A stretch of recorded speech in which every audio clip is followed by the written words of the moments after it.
Assalamu alaikum students, welcome to our channel Bio Unlocked to unlock the secrets of life. Today this is our 6th lecture of chapter 3 the cell. Students, previous lecture में हमने cytoplasm के बारे में पढ़ा कि cytoplasm क्या होता है, उसकी कंपोजिशन कैसी है। आज के लेक्चर में हम न्यूक्लियस के बारे में पढ़ेंगे। व्हाट इज़ न्यूक्लियस, न्यूक्लियस क्या है, उसके कितने कंपोनेंट्स हैं, उसके अंदर क्या क्या मौजूद है, न्यूक्लियस क्या काम करता है और सबसे इम्पोर्टेंट कि न्यूक्लियस कंट्रोल सेंटर का कैसे काम करता है। तो स्टूडेंट्स चलिए हम बात करते हैं न्यूक्लियस की। What is nucleus. अगर हम बात करें, हमारे पास दो तरह के सेल्स हैं, दो टाइप्स हैं सेल्स की, एक है प्रोकैरियोटिक और एक है यूकैरियोटिक। और दूसरे कौन सी होती हैं? यूकैरियोटिक। जो प्रोकैरियोटिक सेल्स हैं उनमें ट्रू न्यूक्लियस मौजूद नहीं होता, बट जो हमारे पास यूकैरियोटिक सेल्स हैं उनमें ट्रू न्यूक्लियस मौजूद होता है, प्रेजेंट है इनमें और इनमें एब्सेंट है। अगर हमारे पास ये एक एनिमल सेल है और इसके सेंटर में क्या मौजूद होगा? न्यूक्लियस मौजूद होगा। अगर ये हमारे पास एनिमल सेल है तो इसकी आउटर मेम्ब्रेन हमारे पास सेल मेम्ब्रेन और सेंटर में क्या मौजूद है? इसका न्यूक्लियस मौजूद है। बट इन प्लांट सेल्स, लेकिन पौधों के सेल में क्या होता है कि एक लार्ज साइज का वैक्यूल मौजूद होता है, एक बड़े साइज का वैक्यूल मौजूद है प्लांट सेल के अंदर, जिसकी वजह से जो न्यूक्लियस है वो एक साइड पर चला जाता है। अगर ये इसकी प्लांट की हम बात करें तो आउटर मेम्ब्रेन क्या होती है? Cell wall. सबसे बाहर वाली मेम्ब्रेन सेल वॉल होगी जो उसको प्रोटेक्शन देती है, शेप देती है। उसके अलावा अंदर की मेम्ब्रेन क्या है? सेल मेम्ब्रेन है।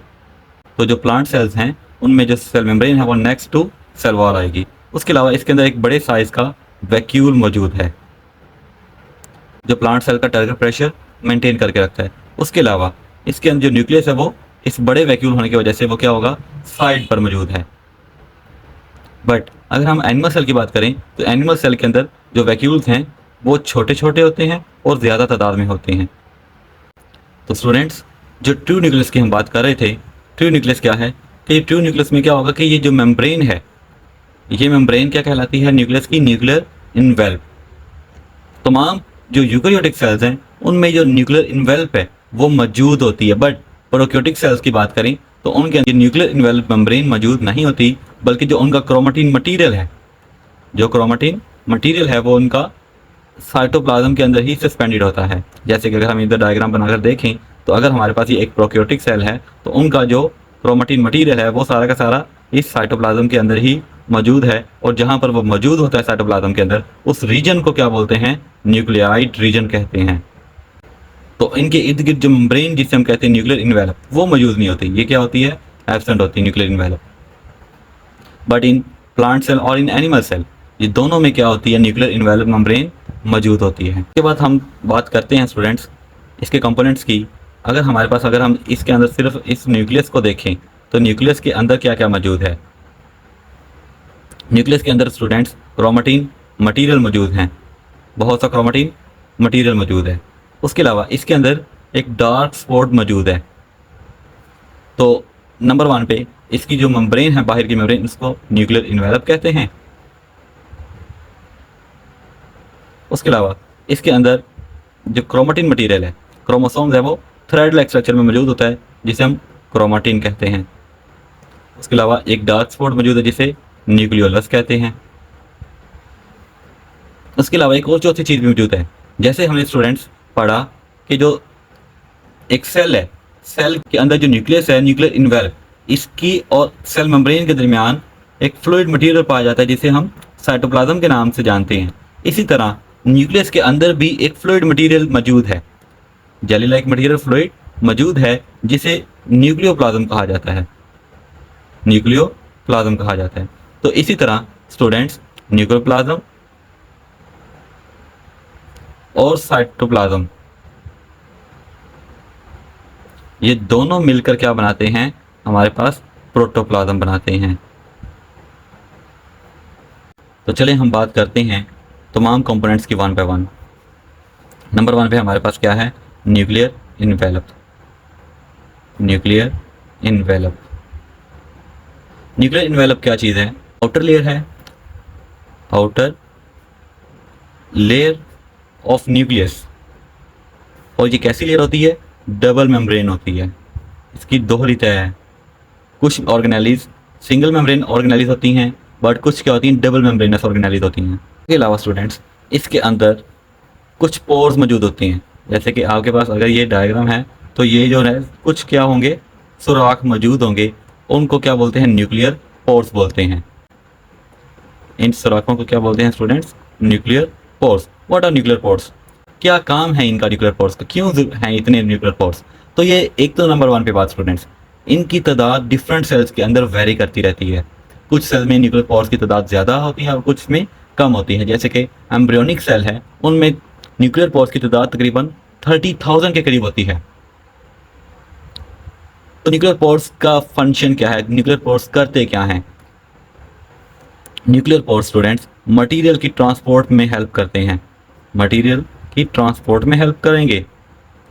उसके अलावा ये मटेरियल की ट्रांसपोर्ट में हेल्प करेंगे, जैसे कि राइबोसोमल आरएनए जो साइटोप्लाज्म के अंदर जाता है। उसके अलावा कुछ प्रोटीन्स जो साइटोप्लाज्म से न्यूक्लियस के अंदर और जो न्यूक्लियस के अंदर से साइटोप्लाज्म में हानि होती हैं, उन सब मटेरियल की ट्रांसपोर्टेशन के लिए न्यूक्लियर पोर्स मौजूद होती हैं।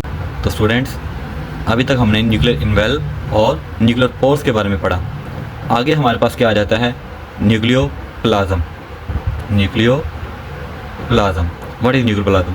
न्यूक्लियोप्लाज्म क्या चीज़ है, सेल के अंदर जो जेली लाइक मटेरियल मौजूद है उसे हम न्यूक्लियोप्लाज्म कहते हैं। तो न्यूक्लियोप्लाज्म क्या चीज़ है, एक जेली लाइक मटेरियल है साइटोप्लाज्म की तरह।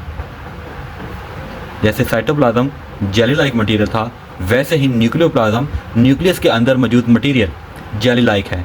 तो स्टूडेंट्स अगर हम बात करते हैं क्रोमेटिन की, तो क्रोमेटिन क्या चीज़ है, एक थ्रेड लाइक स्ट्रक्चर मौजूद है, एक धागानुमा साख्त है जो किन चीज़ों से मिलकर बना है, डीएनए और प्रोटीन। प्रोटीन एक स्पेशल प्रोटीन मौजूद होती है जिसका क्या नाम है, हिस्टोन। प्रोटीन कौन सी होगी स्टूडेंट्स, हिस्टोन प्रोटीन मौजूद होगी इसके अंदर। जब सेल डिवीजन का प्रोसेस आएगा तो क्या होगा, क्रोमेटिन मटेरियल कॉम्प्लेक्स होना स्टार्ट हो जाएगा और कंडेंस हो जाएगा, घना हो जाएगा, जिसकी वजह से ये विजिबल हो सकता है। तो जब क्रोमेटिन मटेरियल कंडेंस हो जाएगा और विजिबल होना स्टार्ट हो जाएगा तो वो क्या क्या बन जाएगा, क्रोमोसोम्स कहलाएगा। तो स्टूडेंट्स क्रोमोसोम है क्या, व्हाट इज क्रोमोसोम।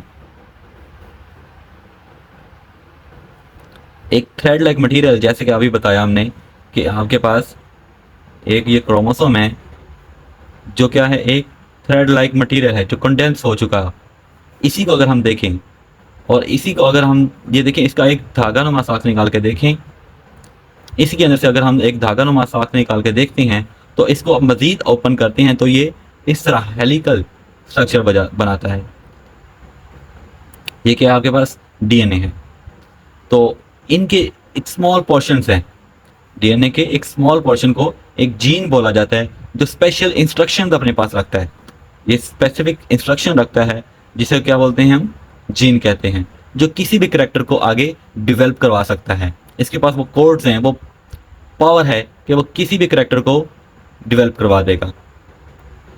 तो इसी जीन्स की बदौलत, इसी वजह से न्यूक्लियस को कंट्रोल सेंटर बोला जाता है, क्योंकि जो क्रोमोसोम्स जैसे जैसे ये जीन्स को आगे भेजेगा कि in the form of ribosomal RNA.